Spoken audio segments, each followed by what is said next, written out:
Inilikas naman ang mga residenteng nakatira malapit sa Linamon River dahil po sa masamang lagay ng panahon sa Iligan City. Dagdag problema pa ang kawalan ng supply ng kuryente sa lungsod.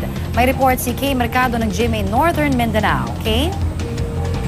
Connie, oo, nadaan tayo kanina sa Iligan City at nakita natin kanina na may kakaunting pagdahil na ng lupa sa highway ng Barangay Maria Cristina.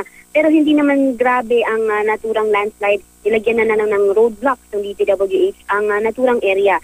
Sa kasunod naman ng munisipalidad naman ng kasunod ng Iligan ng munisipalidad ng Linamon, Lanao del Norte, pagpasok pa lang namin ng boundary ay nakita na namin madilim ang paligid.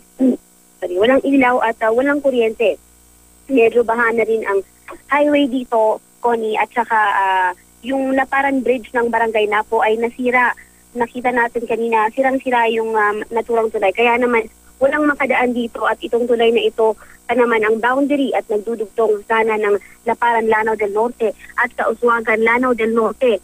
At kaya naman nabalda ang iinang mga sasakyan at kabilang na dito ang mga malalaking trucks.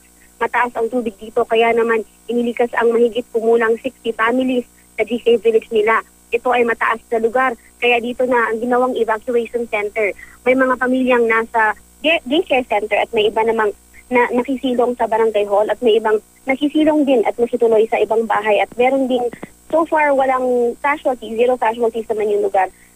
At saka yung ibang mga bahay naman washed out na dahil malapit lamang sa lugar, ang lugar sa ilog. Di pa masabi kung ano pa at magkano ang napinsala dahil nga walang kuryente at di nila ma-check.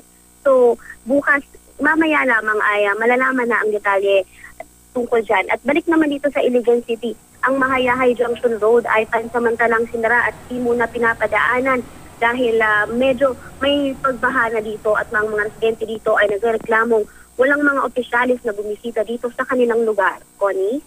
Maraming salamat kay Mercado ng GMA Northern Mindanao.